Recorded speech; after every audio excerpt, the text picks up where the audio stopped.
I'm going to take a point of privilege, just a small one. A couple things have happened during the PAWC. On Monday, we had that morning panel that's part of our George Washington Carver Integrative Center, Sustainability Center, looking at the impact of climate change on minority communities. And we had the list of, we had our researchers and our interns and so on paint this picture.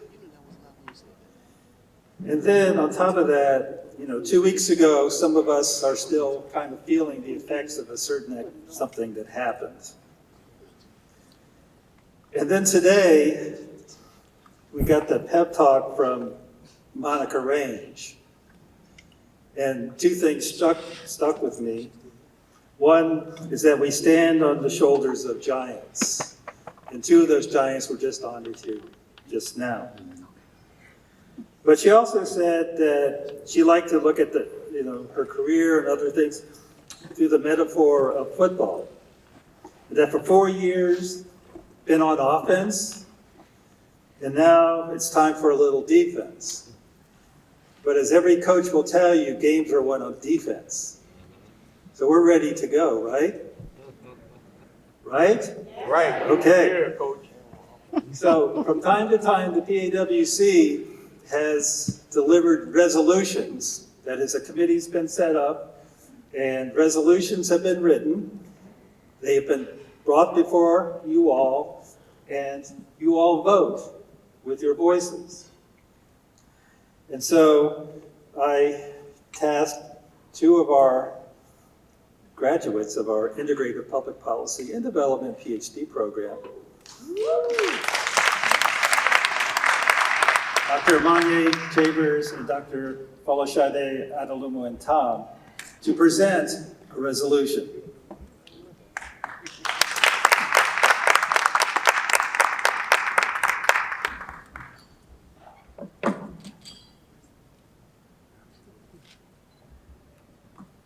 Hello.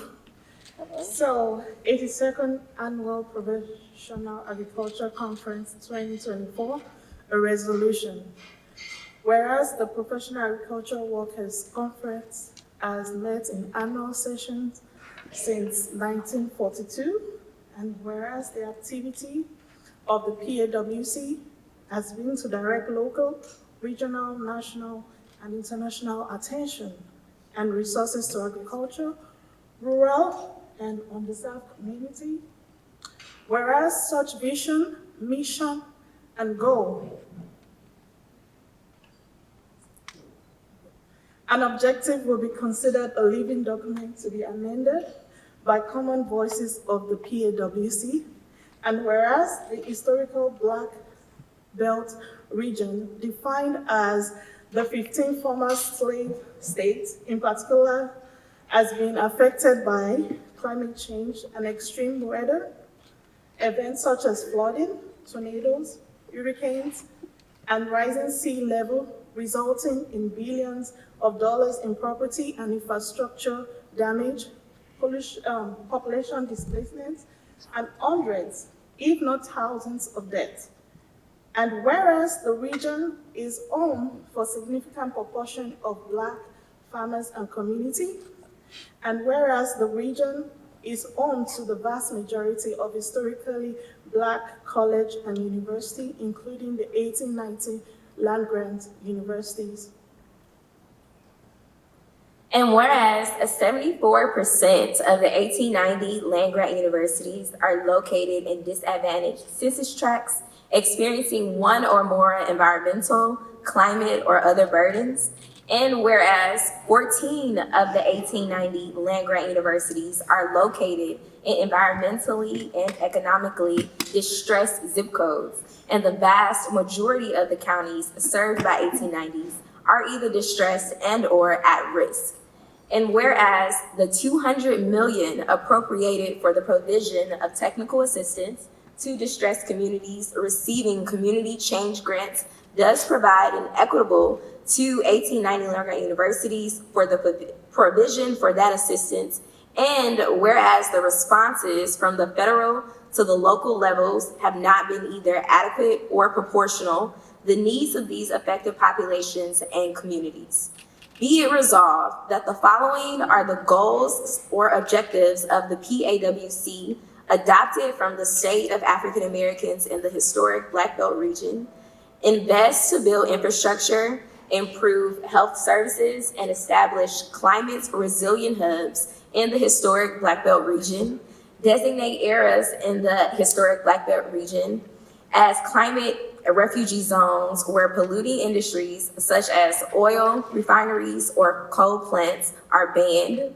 Increase the protection of natural carbon sink resources, as well as control and reduce multi-pollutant emissions, regulate the use of small coal-fired boilers, and improve the quality of fuels. Designate part of the $13 billion owed to 1890 land-grant universities as recorded by the National Education Statistics to support agroecological efforts at 1890 land-grant universities.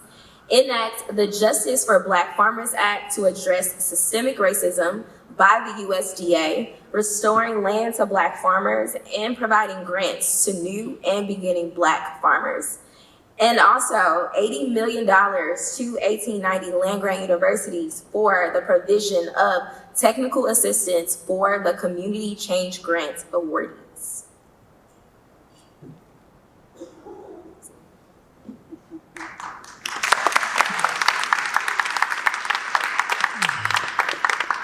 This is a proposal that's being brought to the body. Do I hear a motion to accept? Second? All in favor? Aye.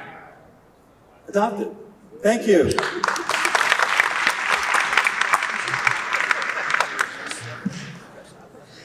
And now we'll have PWC Chair Dean Olga Bolden-Teller to give some observations.